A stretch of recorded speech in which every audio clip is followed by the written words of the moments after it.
And a good evening to you all. Welcome to the latest edition of the 8 o'clock spot live here on the Gryd Network on YouTube and on Twitter. I am your host / moderator, Bryson Carver. Great to be with you today. We're going to have 4 panelists. One is tardy, he's showing up late. Yeah, that's I don't know. That's what it was. It's 2 times now in 3 weeks almost for somebody showing up late in the show. It can't happen. But a crazy week 1 in the NFL. We're going to dive straight into it. So we'll go to our first panelist, a guy whose team is 1-0. Matter of fact, everybody down here, their team is 1-0. So very exciting. Not for me as a Steelers fan, but whatever.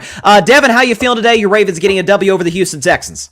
I'm feeling real good, Bryce, man. Feeling real good. Got that dub in the first week of the season, other than like those Steelers.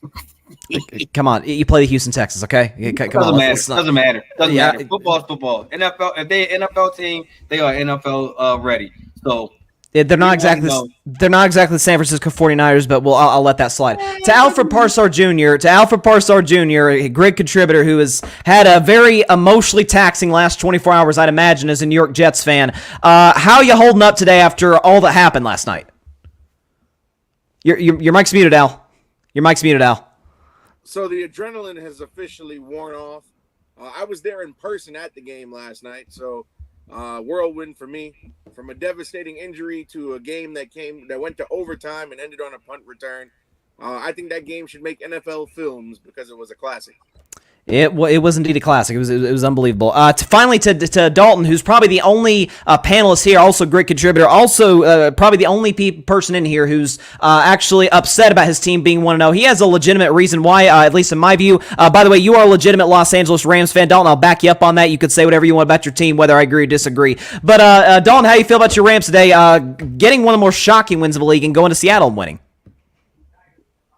I mean, look, it's fun to watch your team win. I'm not going to sit here and act like watching them surprisingly well drive up and down the field was like a terrible thing.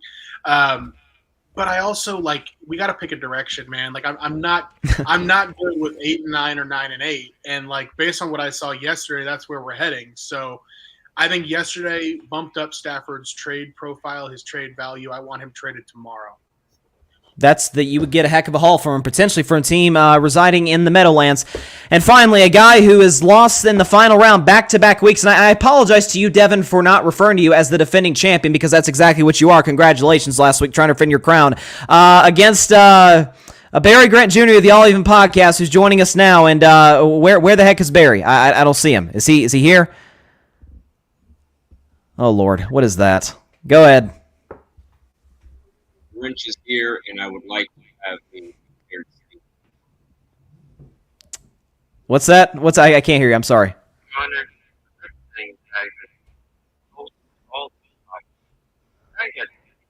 Okay, Barry's dealing with some audio issues. I don't know what's going on there, but Barry is. I hate to cut you off, Barry, but the wrench is dealing with some serious issues. So I don't know what's going on there. We may have to dock him 50 points, Alfred. We may have to do that. It's not great. Wait, hold on. Say it again, Barry. Then we'll get into our topics. I have been getting robbed, and I sent you a prepared statement that I would like to have read on air, whether it be to start the show or to end the show. Okay. Stop! I'm not reading. I don't have anything from you, so I'm not reading anything. Okay. Let's get into our leaderboard before we even get our rules. So our leaderboard. There's Barry at the top. Really, I'm hoping somebody can catch him. But listen, I have to be honest, objective as the host. But Barry Grant Jr. 26,000 points, followed by Devin, Dalton, Alfred, Mike Guido, Frozone Guido, Adam Bessie, and another I would imagine depressed Jets fan, our friend John Rivera from the Fan Perspective Podcast. So let's get into our first round rules real quick. So a great take awards you 200 points. A good take awards you 100 points. An okay take nets you 50, and a bad take, which will be the case in every round, will knock you down. You won't get anything. You get 0 points for this. So the obvious headline, the thing that is leading all of sports talk, television, radio, the whole bit, is the Aaron Rodgers Jets story. So Aaron Rodgers goes down only 4 snaps into his New York Jets career, tears his Achilles on a play made by the Bills defensive lineman. He's then replaced by Zach Wilson of the backup for the New York Jets, who was obviously the number 2 pick, 2021, is the backup now and is now the starting man. So the question, I'll start with you, Devin, first. Should the New York Jets go in the direction of Zach Wilson, allow him to finish the rest of the season as it being a big year 3, or go into a different direction with other quarterbacks? There's Carson Wentz, there's Nick Foles, maybe probably Matt Ryan out of retirement, or even Tom Brady. Do you think they go in a different direction or stick with Zach Wilson? If I was the Jets, I think I would go in a different direction. We already seen what Zach Wilson tried to produce the last couple of years, and it was pretty much nothing. So I don't think that Zach Wilson is the answer, and Zach Wilson will not be the answer for these guys, especially with that offensive line that we clearly seen is kind of in trouble, except for when they are running the ball. So if I'm the Jets, I don't think calling Matt Ryan is your answer. Carson Wentz is most definitely not your answer either, because we already seen what he did in Indianapolis and in Washington, and it wasn't in a good setting. So I feel like the Jets should have been went in the draft and try to find a quarterback instead of trying to do what the coach did the last few years by putting a Band-Aid on by getting an old quarterback. Interesting. So yeah, listen, I think you make some great points in the sense that, you know, Zach Wilson has he's been given an opportunity the last 2 years. It's kind of, I've heard a lot of people compare him to Trey Lance. Well, the difference is we cannot like Trey Lance, but Trey Lance hasn't exactly gotten a whole lot of time as a starter. Zach Wilson's gotten plenty of time and hasn't exactly produced, albeit he didn't screw up too bad other than the one pick last night. I'll move to you, Barry, the former Jets fan. I'm a big Aaron Rodgers fan. Do you think they should stick with Zach Wilson as the starter or go in a different direction with, you know, potentially a trade or free agency or call somebody out of retirement? They need to go with another option, because we've seen enough of Zach Wilson that he's just very fidgety, man. He's in his third year, and even last night, you know, they're down 10. Obviously, you know, the crowd gets into it. He makes a couple of passes, but I'm still not sold on this kid. It's just sometimes I feel like the stage is a little too big for him, and it might be beneficial to bring in somebody that's been here before with this type of team that can be able to be a game manager and not turn the ball over, not make mistakes. This guy is still learning on the job. You want somebody that is already prepared for this particular stage. This is the reason why they brought in Aaron Rodgers, was because that they didn't want to wait to develop a quarterback on the fly. They wanted somebody to be able to get the offense, understand what's going on, be the commanding leader of that offense for the skills weapons that they have, and go forward with a great defense. You can't do that now with Zach Wilson if you stick with him. So they have to bring in a veteran guy to be able to stabilize the ship and at least try to get to the playoffs. Yeah, and you make some fair points in the sense that, you know, again, like I was saying earlier, that the Zach Wilson has been given an opportunity and he's been put in a position to succeed with that great defense. And yesterday, he was about the, I'd say, 11th or 12th biggest reason the Jets won that football game. A lot of it was special teams. Defense obviously took the ball from Josh Allen, who we'll, of course, get to in our second segment. I'll go to you, Alfred, now. You're a Jets fan. Not only are you a Jets fan, you were in the building last night to experience all the emotional roller coaster of what the ensuing 3.5 hours ended up presenting. Do you think the Jets should stick with Zach Wilson, who, you've made fun of him and call him about his headband and all that, or should they go in a different direction with a veteran quarterback? So my answer is going to be based on the short term meaning the 2023 season. In the short term, I think, yes, they should stick with Zach Wilson, and I'll tell you why. Number one, out of all the free agent options available, none of them are good. Carson Wentz, I don't want on my team. Nick Foles, I don't want on my team. And then the two retired quarterbacks you mentioned, in Matt Ryan and Tom Brady, they're not coming out of retirement. I don't see it. And then you look at the other free agents left: Colt McCoy, Teddy Bridgewater, and then the rest of them are journeyman, lifelong second and third stringers. So I would take Zach Wilson over all of them right now. Number two, I think this is a more improved Zach Wilson. Zach Wilson only turned the ball over once last night. The Zach Wilson of last season or the season before would have turned the ball over maybe 3 or 4 times in the same game. You got to remember, he spent the entire training camp and the entire summer being mentored by Aaron Rodgers, to the point where if preseason meant anything, he had a stellar preseason, didn't turn the ball over not one time, and he played every single snap of the not every single snap. He played in every single game of the preseason. Also, if you go and get another quarterback, that quarterback now has to sit down and learn the offense. Zach Wilson knows the playbook already because he's been under Saleh already for a year, this being his second year. So you don't have to worry about taking the time out to adjust the playbook. You don't have to change the playbook, or you don't have to worry about the player having to learn the playbook because he knows it already. So, and also he has 10 seconds, Al. he's got the elite defense that also helped him out last night. And if that defense continues to play that way, it takes some more pressure off the offense. Yeah, and you make an interesting point in regards to him being obviously kind of mentored by Aaron Rodgers, and the question is, how much will Aaron Rodgers be with the team? That's obviously a different subject, but how much will he be with the team moving forward with his rehab and whatnot? Obviously, do they want him to be near Zach Wilson? I know I heard somebody talking today about maybe you don't want kind of at least the guy who's been sort of the spearhead, the leader of your locker room for the last 6 months or a little less than 6 months. Just being around there in a walking boot. Does that kind of hurt the morale of the football team? We'll see. Finally, to you, Dalton. Do you think the Jets should stick with the third-year man Zach Wilson, former second overall pick, or should they go in the direction of a Wentz or go make a move? Again, you mentioned Matthew Stafford. I've heard that suggested today in sports media. Do you think they should go in a different direction than Zach Wilson? I think it really depends on what the different direction is. Like, to me, asking it as a yes or no question, should they go in a different direction? I mean, look, if Matthew Stafford is definitely available, I think you entertain it, but I also don't think you hemorrhage I don't think you hemorrhage your future to get Matthew Stafford either. At the end of the day, you're dealing with a guy in Zach Wilson who last night wasn't great, but he also wasn't terrible. Like, he had the one awful throw. Other than that, he was a game manager. He did what you need to make a game manager to do. And that offense is still pretty explosive. Every time Breece Hall touches the ball, I think he's going to break. I think he's going to break free. I think they have enough of a running game that they can, kind of sustain it if they have Zach Wilson only making 15 to 20 throws a game. I don't think sticking with him is ideal, but their situation right now is not ideal at all. So, look, I don't think you entertain anything in the free agent market. I think you only entertain trades, but it's got to make sense. Like, you don't need to get desperate here because Rodgers went down. Like, to me, you stick with Zach Wilson, you put your faith in Zach Wilson, you have Rodgers get behind him, and you only move if you have to, if it really makes sense. It's interesting, too, because the fact that obviously you got Zach Wilson playing last night. You mentioned the fact that he was a game manager. Again, the coaching staff didn't really ask him to do things that they asked to do the last couple of years and kind of be that true franchise quarterback to put on your back. Sure, the arm strength is going to blow you out of the water. He had that big pro day at BYU, but that doesn't necessarily mean he's able to again put an offense on his back constantly, time in and time out. So I think at the end of the day, that's going to be a question. So before we get to point totals through the first round, we got a couple of comments here from Max7373. Big fan of yours, Devin. He says the champ is here, Team Devin.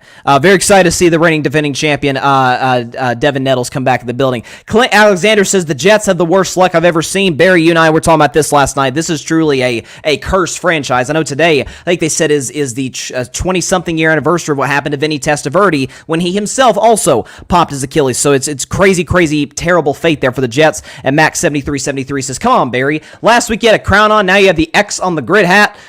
I gotta admit, I'm kind of with Mac there in the comments. And of course, everybody, feel free to chime in the comment section if you so choose to make your thoughts and your opinions heard. Speaking of my thoughts and my opinion, the host of that show, Devin Nettles, not that great of a take. It's an okay take. I'll give it to you, Devin. The only thing reason I gave you an okay take is because I didn't really get a decisive answer. Again, we like decisive answers here on the 8 o'clock spot, one way or the other. But listen, that's an adjustment you can make. You still have a chance to win, obviously. But I didn't really get necessarily the sense of where you're going. Barry, 100 points. I thought that was a good take on your part. Is fine. I think you didn't really, again, give a direction which the Jets should go, but you did, unlike Devin, in fairness to you did give an answer in terms of them, going a different direction with a veteran quarterback. Alfred, I kind of disagree with you that they can go with Zach Wilson long term, but I thought it was a good take in the sense that you brought the fact that, listen, Aaron Rodgers could still be around the building. You at least hope that in year 3, A, with experience, and B, having one of the greatest quarterbacks ever mentoring you, that would be something that you got to, you got to look at in terms of his success. And Dalton Brown, I'm also going to give you 200 points. Again, I kind of disagree with you as well with them going with Zach Wilson, but I thought you brought something that's very important to me, and that's nuance, and talk about the quarterback market, and is it necessarily a better option than Zach Wilson? So solid first round by everybody, but Alfred and Dalton the winners here in round 1. To the second round, sticking in this football game. Before we get to the second round, by the way, let's look at our second round rules. A great take gives you 400 points, a good take 200, an okay take gives you 100 points, and a bad take is a big fat goose egg. And to Josh Allen now, the quarterback of the other side, who had a rough Monday Night Football performance. 4 turnovers, 3 picks, and a fumble. multiple of those coming in the fourth quarter of this football game. This is something that Josh Allen has struggled with throughout his career. You think about the fact that since he's come into the NFL, he's led the league in turnovers, and even post Brian Dable, he still led the league in turnovers, going back even to 2021 when he did have Brian Dable, so he's really struggled in that regard. So I'll start with you, Alfred. I'm sorry, I'll start with you, Barry. Do you think the Buffalo Bills can win a Super Bowl with this version of Josh Allen?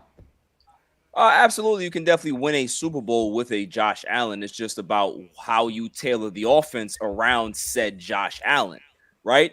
They've never had a running game since he's been there. Like, he's pretty much been the prototypical running back for this team. They need to start to balance out this offense, because what you're starting to see is an offense that's really, really unbalanced, and he tends to make a lot of mistakes because he feels that that's the only option to go to.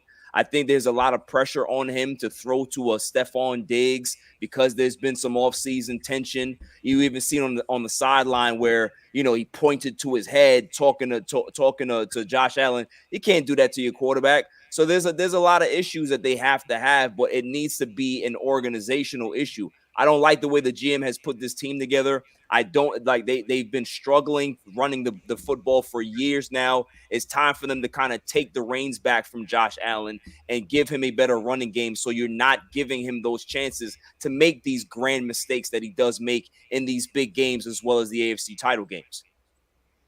Yeah, and again, you're right. It's something that he struggled with, and it's something that Brian Dable was kind of able to rein back to a certain extent when he was the Buffalo Bills offensive coordinator. The pieces were better. Again, there's also the Buffalo hasn't taken advantage, or at least been able to structure the salary cap around the fact that obviously he was on the rookie deal early. They got to an AFC title game in that span, but now he's on this big extension. Maybe it takes up some of the salary cap. However, we have seen some other teams succeed. With Patrick Mahomes' contract, Dak Prescott's contract, they've been able to put together a solid roster there as well. The Rams did briefly in LA with Stafford. So, the question about whether or not they can do that with Josh Allen is a legitimate concern. To you, Alfred, now, do you think the Buffalo Bills can win a Super Bowl with Josh Allen, given his recent struggles with the turnovers?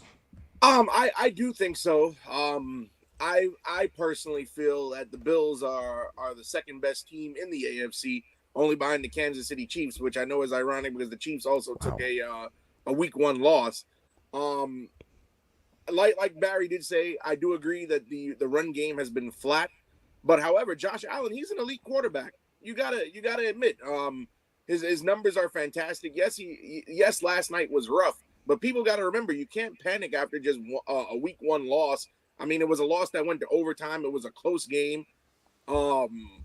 He just happened to face a really good defense that was ready for him in the Jets. Look at all the pressure of last night. You're on the road, divisional game. September 11th, ESPN Monday Night Football. The crowd, and again, I was in that building last night. The crowd was that atmosphere that would have took any visiting quarterback out. 9 out of 10 of them. So I just chalk it up to a bad game last night. But I'm not gonna panic and say that the Bills need some serious work on offense. If you think the Bills are not a contender, judging them just from last night, I think you're crazy, and I would like to drink some of what you're drinking. That's interesting too, and listen, it's I don't know. Again, I think with Josh Allen, I don't know if I necessarily consider him, I certainly don't consider the Bills the second best team in the AFC, at least from a roster standpoint. I'd probably give Cincinnati the edge, Baltimore the edge. Yeah, that's on paper, Bryson, but we're talking about results. The Bills, look at their win totals last season before, their success. That says otherwise. But I could also argue, though, the Cincinnati Bengals have been to back-to-back AFC title games with Kansas City. But listen, it's a fair take. I'll get to you, Dalton, right now. So I'm not, because I'm curious. You're kind of new to the grid, so I'm sort of unfamiliar with your opinion of Josh Allen. So do you think the Buffalo Bills can win a Super Bowl with Josh Allen at quarterback? Well, I mean, of course they can. I just think the better question is, will they? And is it likely that they will? I don't think it's likely that they will, even though it's certainly possible that they can. I mean, Trent Dilfer won a Super Bowl. Brad Johnson won a Super Bowl. Nick Foles won a Super Bowl. It's not a question of can they, right? Here's why I don't think they will. I want to start by saying, number one, this whole thing where it's like, oh, they don't have a running game, that's a problem. Who were the Kansas City Chiefs running backs last year? Who were the Rams running backs the year before that? Who were the Patriots running backs the year before that? The last 3 Super Bowl winners have not had great running games. Or excuse me, the Buccaneers the year before that. These are not teams who had great running games, right? So, like, the idea that a quarterback can't win a Super Bowl without a running game, like, I think has been proven wrong over and over and over. But to get to specifically Josh Allen, he's capable, right? But the problem, like we all saw last night, too many turnover-worthy plays in big moments for him. It's been a consistent thing for him throughout his career. It's cost him games in the postseason before. I think there need to be real changes to the way he plays if he's going to win a Super Bowl. That doesn't mean he's not going to be an incredibly successful quarterback. He's not going to, win a ton of games. But when you come up against a great defense on the road in a stadium like that last night, you have to be able to win those games. Like, I don't want to hear this excuse that, the Meadowlands was loud, any quarterback would have struggled. Like, yeah, that's football. Like, you're going to run into tough environments on the road. You're going to run into adversity where you don't have the best running game. Like, the best quarterbacks win anyway. And so I think Josh Allen is very talented. I think he's capable of winning a Super Bowl, but I don't think he's shown what he needs to show to make me believe that it will happen. Yeah, and it's you mentioned the fact that all the things that need to happen in order for him to win a Super Bowl. The beauty of it for the Buffalo Bills, I guess the optimistic side, and for Josh Allen is these are all things that are within Josh Allen's control. Some of it maybe needs to be, this sounds weird, but maybe a little bit of a DNA or an identity shift to a certain extent. I mean, there's a play where he's going to be 5-6 yards short of a first down, and he's out here diving over two guys. It's like, you're putting your body at risk, you're putting the football at risk. He's a very reckless player to a certain extent. That's something that the Buffalo Bills and Josh Allen too. You heard his frustration in the post game. In MetLife Stadium, that was a real concern for him. Finishing with you, Devin, do you think the Buffalo Bills can win a Super Bowl with Josh Allen at the quarterback position? I think the Bills can win a Super Bowl with Josh Allen at the quarterback. Now that Aaron Rodgers is hurt and the Jets gave them kind of the division, it kind of opened the door back up for them. And because, in my opinion, I felt like at first the Bills' windows was closing. Because each year they felt like they was at the door, but then it seemed like each year they kept taking a step back each year. And then as far as Josh Allen, I feel like what Dalton and what you were saying, Bryce, is I feel like the Bills need to take the load off of Josh Allen. You having the run game will help Josh Allen out so much when you have a dependable running back the way he can just hand it off. Because once again, we didn't see another butt fumble kind of yesterday with Josh Allen. And that's because that you keep putting the games into his hand for him to do so much. You want him to pass it to Diggs multiple times so Diggs can stay happy. Then he also got to feed the other wide receivers. And then you asking him to kind of be your leading rusher because James Cook, he do okay, but he's not going to be your horse getter, your guy that keeps getting you over 100 yards each game. So I feel like the calling for the Bills is have to be a running back for them to actually make it to a Super Bowl because they have a good defense also because that defense also with Josh Allen turnovers kept them in the game with the Jets. So I feel like once they can get Von Miller back, hopefully they can find a run game to the offload of Josh Allen load a little bit. I think the Bills still have a chance. You know what? You said yes, but I think what's really interesting and a take I don't know if I thought of, and it's weird to think about this given what his ceiling is, or at least what we've seen in his potential is, should Josh Allen be more like a game manager? It feels crazy to say, but like a game manager type role where it's kind of a balance with the running game. Dalton made the point about, running games are, and I've talked about this on my show, Carving It Up, that running games aren't necessarily indicative of contending for and winning Super Bowls. Certainly the last 4 years they haven't been, but I think very interesting takes, man. We got a lot of comments here in the comment section. We'll get to some of them. Sincere Brown says MetLife is cursed. That has seemed to be the case, particularly with injuries. Shaheem Taylor says get rid of artificial turf. Again, I agree. I just don't know if that's the reason Aaron Rodgers got hurt. I think that was more just a freak play than anything, just the way his heel was bent there on that play. Sincere Brown says Josh Allen IQ and awareness in Madden has to be low. The media overdid it with the Jets from the hype by the Hard Knocks, the Hard Knocks primetime game, etc. Not make excuses, but that turf has got to go. And so we got a lot of Jets defense is good comments. Some people are saying that the Bills can win a Super Bowl with Josh Allen. So let's go through point totals because I thought everybody actually had a pretty solid round. So Barry went first. Barry, I thought it was a solid take on your part. So I gave you the, let's see, so that's, let me do, yeah, okay, so I gave you a great take. I give you the full points for a great take. I thought, you did a good job in articulating the fact that. Here's what I will say as well to your you can't win, you don't have to have a great running back to win Super Bowls. Those particular quarterbacks are miles better than Josh Allen. Go ahead. That's a fair point, and yeah, miles better. You got some Mahomes, you got some Brady, Stafford in a big time run. Miles better. Miles better than Josh Allen. IQ wise, miles better. miles better. Sure, IQ wise, but that's not what you said. Yeah, that means that you're better, Dalton. If you're smarter, you're better. Okay. Not necessarily. I think Dak Prescott's one of the 5 smartest quarterbacks in the NFL, but you never put him in the top 5. But that's I put him over. I put him over Josh Allen right now. Okay. We agree. We agree, Barry. Okay, let's move on to point totals. Moving on to point totals, I'll give Alfred Parsard Jr. a solid take for Josh Allen. Again, it was a decent take, but when we went to Bills with the second best team in the AFC, it's not just even the on paper thing. The results, given the hype, we talk about hype with the Jets. Hype with the Bills has been nuts over the last 2 years, and they haven't gotten to a conference title game. We gave them more attention for a loss than we have any of their wins. Given that loss to Kansas City a couple years back. So good take, not a great take, Alfred. I'll go to let's see, Dalton was next. Dalton, again, another great take on your part in terms of you bringing up the running game aspect. I thought it was interesting. Moving on now to Devin, the way Devin's kind of gotten himself back in the game. He's a close third place now with Barry. I'm going to give you the full credit, Devin, because you brought up the fact that, hey, maybe Josh Allen needs to be sort of reined back in the sense that he doesn't need to be, not just necessarily be the offense, but be sort of like a cog in the offensive system. And maybe does that mean that you need like an offensive philosophy change, a new head coaching change, a new offensive coordinator? That's going to be maybe that's something that you need to institute. Sincere Brown disagrees, I guess, with me and you, Barry. Dak over Josh. Wow.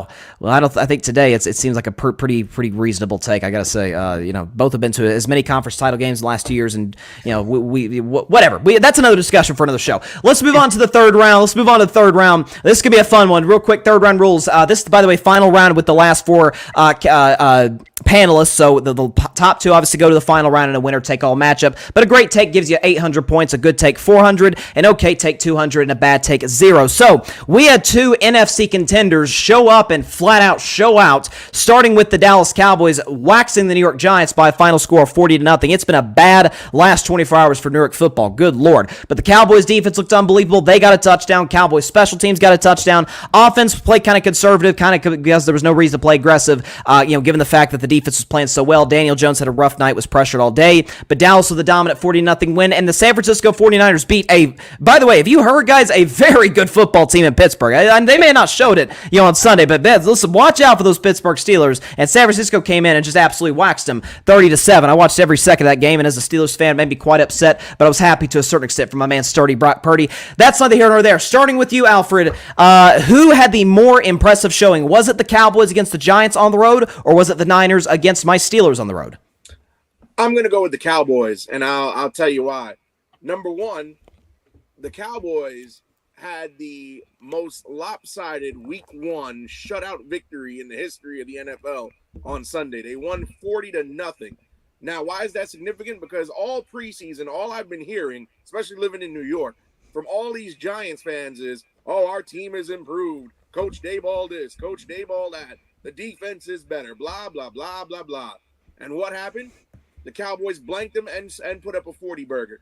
What's even more impressive about that is that, yes, we all predicted the Cowboys were going to win, but not even the biggest of Cowboy fans thought that they were going to beat them by 40.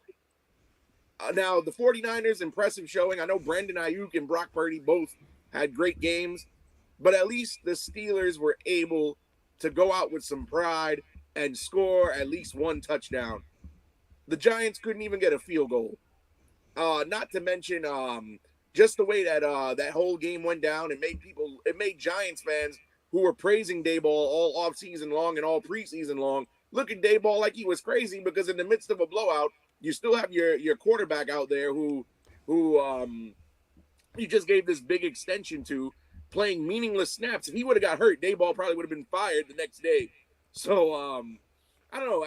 I just felt the Cowboys, and it was a divisional game, and they probably demoralized the Giants to the point that I heard on different radio stations throughout the day, yesterday and today, that the Giants fans are questioning if their season is over already because of that slacking that they took. So I think the Cowboys' dominance was more impressive than the 49ers. Well, listen, Cowboys beat a team that made the playoffs. San Francisco beat a team that almost made the playoffs. So, the level of competition on the road was not just some slouch. Go to you, Dolphin. Mind you, divisional game away in prime time. Yeah, so the familiarity is there, and that, Steelers, AFC, NFC, so you had that sort of situation there. To you, Dalton, do you think the Cowboys had the more impressive performance, or your favorite team in the world, the San Francisco 49ers, had the better performance? Yeah, I don't like the Bay, but it's the 49ers. To me, I feel even more validated by the fact that a lot of Alfred's argument was, I live in New York. I've heard from New York fans a lot. They fell flat on their face. No, like, From a national perspective, the answer is absolutely San Francisco. The numbers back it up too. Niners 5.9 yards per play, Cowboys 4.8 yards per play. Niners outgained them overall by 135 yards. The Niners offense played better than Dallas's offense. I mean, Dallas's offense had, you could argue, a below average game. Now, I get it. Part of that's game script, but that's also part of why that game looked the way it did. You don't like I'll put it this way, as a bettor, I don't change my rating on a team because they block a punt and run it back for 6. Right? Like, as a bettor, we look at turnovers as a relative random thing over the course of 1 year to the next. Now, I'm not saying Dallas's defense wasn't great.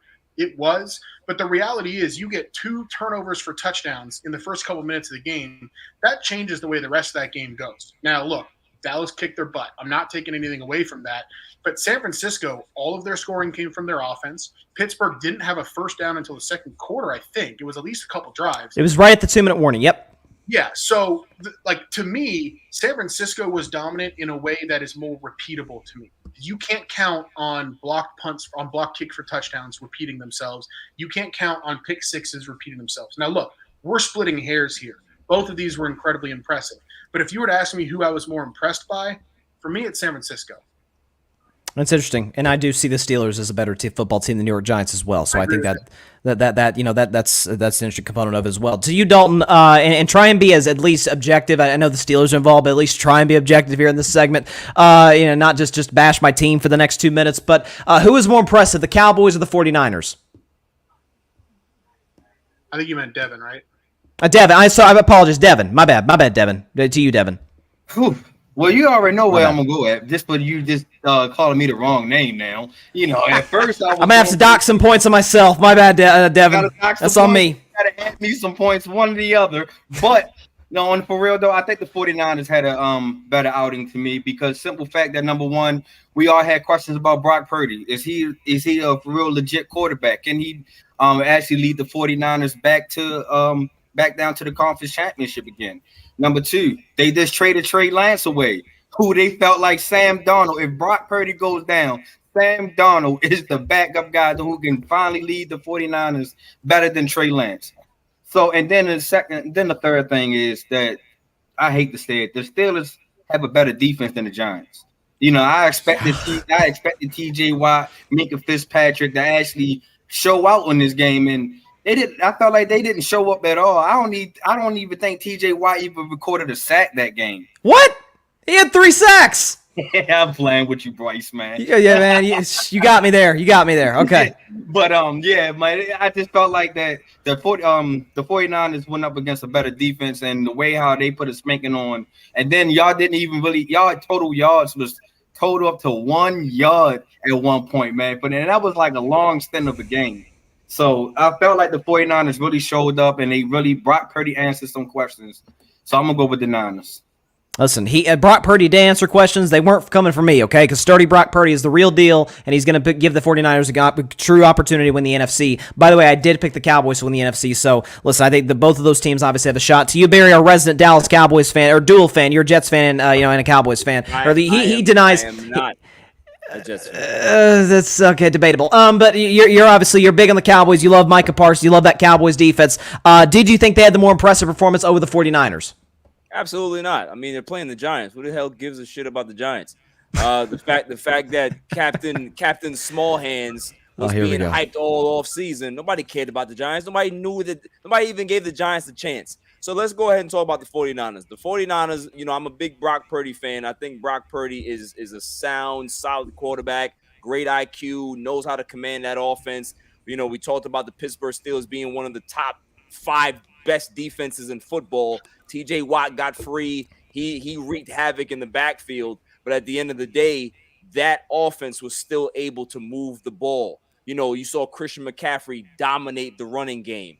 You saw Brandon Ayuk get free and they just let loose. So the game plan, the play calling, Shanahan dialed it up. They executed well. They beat the hell out of the Steelers. It was a more impressive performance from the 49ers. I'm not saying that the 49ers are better than the Cowboys.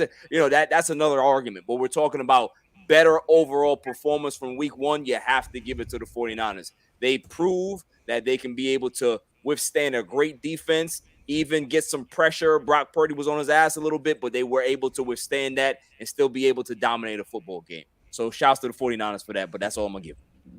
Yeah, they play well. No, that was that was a really bad 3 hours to start myself. First game as a Steelers fan, and my team gets shellacked 30-7. That's love it. Love it. Serves me right. I guess it serves me right. I guess for switching teams. But listen, at least you weren't on the wrong side of history. So I don't know about being. You're always on the wrong side of history. Yeah, you were, especially last night. Let's go to some. Won last night. What are you talking about?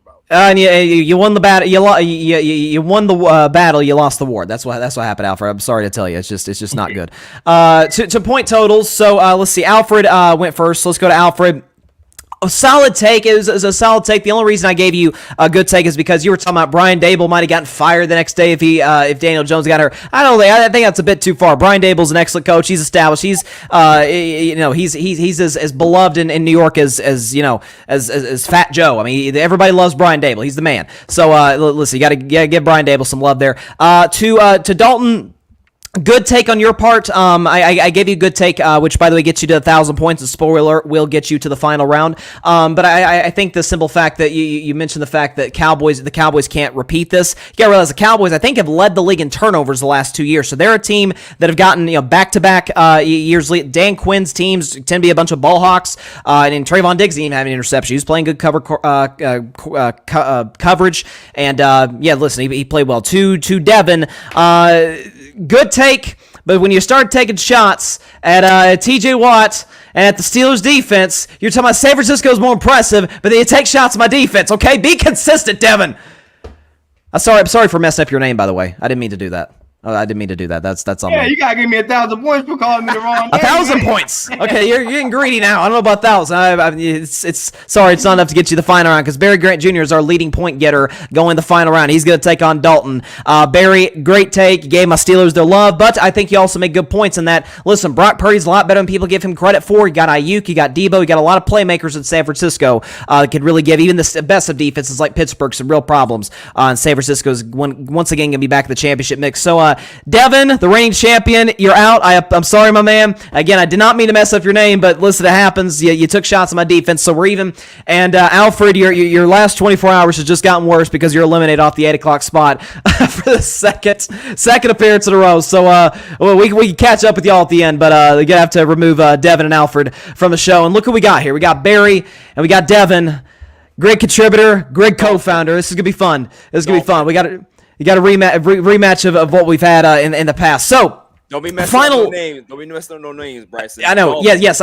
Listen. I saw my man Shannon Sharp did that again with Skip earlier today. I love Shannon, but I got that bug. I don't know what's going on. It's going around in sports talk today. I don't know what's happening. The final round is a winner take all. It is a do or die, sink or swim. The winner of this round gets 10,000 points. The loser comes home empty-handed. Think of it as a sort of fast money type situation in like Family Feud. To our final topic, and what I thought personally was the game of the day, at least on Sunday, the Miami Dolphins and the Los Angeles Chargers. A great cool quarterback duel in which Tua Tagovailoa went nuts, throwing for well over 400 yards, 3 touchdowns, had a QBR, I think in the 90s, if I'm not mistaken, or high 80s.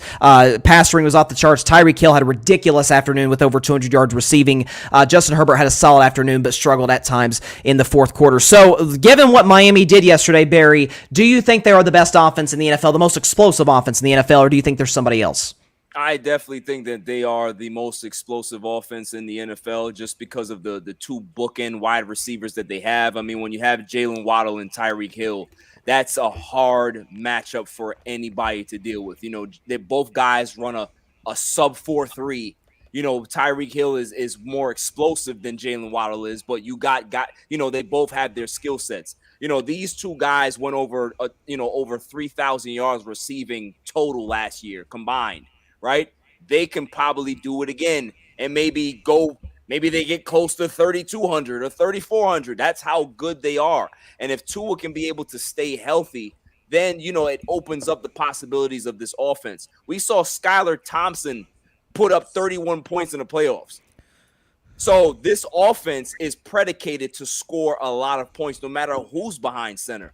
But Tua is going to make their chances a lot more dynamic because he can be able to scramble out of the pocket. He has a big arm. He's left-handed. All of those things matter. So, yeah, and also, too, people have to remember they have a pretty solid defense. It's a bend but don't break type of defense. So that defense allows them to get back on the field and be able to put more damage on teams. So this is why that offense is way more powerful, way more exciting, way more explosive than any offense in the NFL. You probably would put the Lions up there as well, but we still have to see what the Lions have, how they can be able to put it together and have Jahmyr Gibbs put it together and stuff like that. But right now it's the Dolphins, and it's not even close because I don't know how you deal with those not two even close. teams. Yeah. Not even close. That's interesting. Well, listen, you brought you brought Tua's arm, and that's something I always thought Tua had a good arm. I don't know if he's because he's put on some muscle this offseason. His velocity, I thought, was off the charts yesterday. He's throwing straight up darts. Some of those bombs to Tyreek Hill were a thing of beauty. It looks like a left-handed Patrick Mahomes. Don't strike me down, God. Yeah, but that was unbelievable what he was able to pull off. To you, Dalton. Now you're an LA guy. You're not a Chargers fan, but I'm sure you saw the game like everybody else did. Do you think Miami has the most electrifying offense in football? If we're defining electrifying by meaning like ability to hit an 80-yard play at any given moment, sure. But if we're defining electrifying as like best or best ability to score a lot of points, no. Like, come on. Look, this is a Dolphins team last year. They ranked between 7th and 13th in EPA, overall, pass EPA, rush EPA. It's an above-average offense, don't get me wrong. But even yesterday, Tua made 3 clear turnover-worthy plays. He had 1 interception. He fumbled twice, one of which he recovered himself. That could have gone a lot worse. We're not talking about Tua this way if 1 or 2 plays go differently and they lose. Then we're having the same conversation about the Chargers.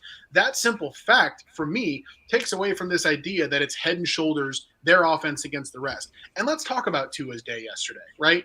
Spending the whole day playing with deficits, playing from behind, back and forth game with short possessions, 62% completion rate, guys. Like, it's good, but it's not otherworldly. Like, Tyreek Hill is an amazing player. Jalen Waddle is an amazing talent. I get it, right? Like, in terms of, like, raw explosiveness, any given play, it's there. But we can't sit here and act – the other thing, too, Barry, come on with this Chargers defense stuff, man. Like, the Chargers defense is nothing impressive. 1 week against that defense and going nuts against – I didn't say anything about the Chargers defense. Well, let him finish, Barry. Let him finish, Barry.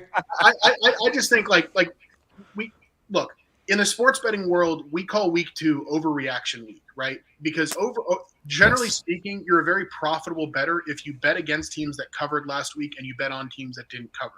This is a classic example of that for me. The Miami offense went crazy against a middling at best defense.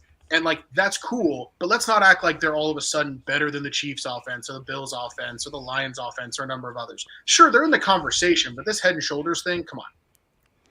I do agree with you that I don't think it's head and shoulders. I'd probably give San Francisco a slight edge just because of the diversity of their offense and all the things they could do with run the football and throw it through the air and all the action plays, all the motion plays that Kyle Shanahan runs. But I certainly don't think it's I mean, you mentioned the Chargers defense. The Chargers JV team just clamped to it in the Dolphins last year. So, it's a fair I see what y'all are saying on both sides, but if I could, because listen, our celebration music has been delayed at times, so I'll go and hit the celebration music right now and give it a second to load, because the champion this week at the 8 o'clock spot is Barry Grant Jr. once again. Barry, you are the champion. Congratulations.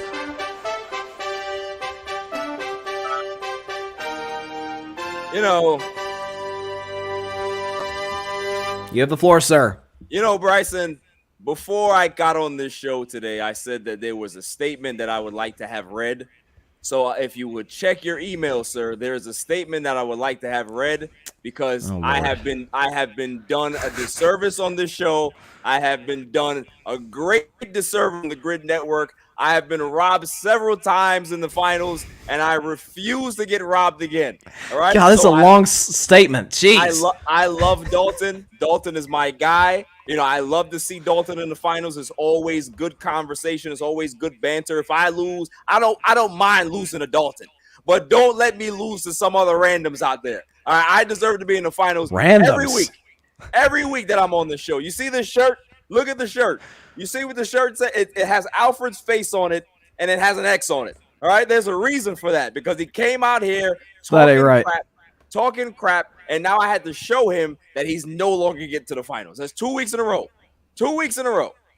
That is so disrespectful. Okay, fine. You know what? You win, so I'll read the statement. Hear ye, hear. Yeah, I'm just kidding. Sir Barry G. Grant Jr., the host of the All Even podcast, has been a consistent participant of this show from its inception.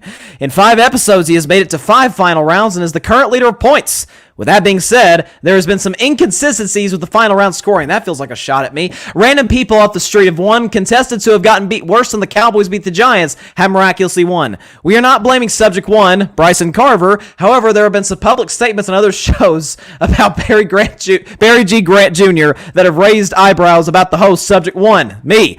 Barry will continue to voice his displeasure with me and boycott any outcome that doesn't end up in his favor. We thank the fans of the show for continued support of Barry G. Grant Jr., as he will continue to be the voice of the voiceless, the wrench in the machine, and the model citizen he is. There are so many citations that show his philanthropy that cannot be read today. We will continue to monitor the situation closely, as we won't stand and let this visionary be mistreated by the Gryd or Subject 1. Good night. That was, man, that was... Wow, I don't really know how to feel about that. That was wasted on-air time reading that propaganda.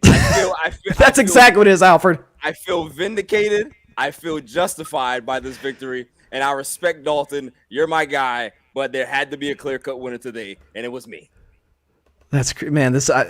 You got to get him next week, Dalton. That wasn't even a bad take, by the way. It wasn't even a bad take, but it was. Somebody has to take this man down. Yeah, look, I think it's Barry. I'll just say this: it's an interesting look that every time you lose, it's the host's fault. Every time. Dalton, you're supposed to be my friend. Okay, don't do this now. All right. One thing I appreciate about Dalton is harsh objectivity. Okay, it's. That's the thing. But friends look out for each other, whether that means looking out for them, period, or whether that means looking out for them when they're a little out of line. Dalton is not a yes man.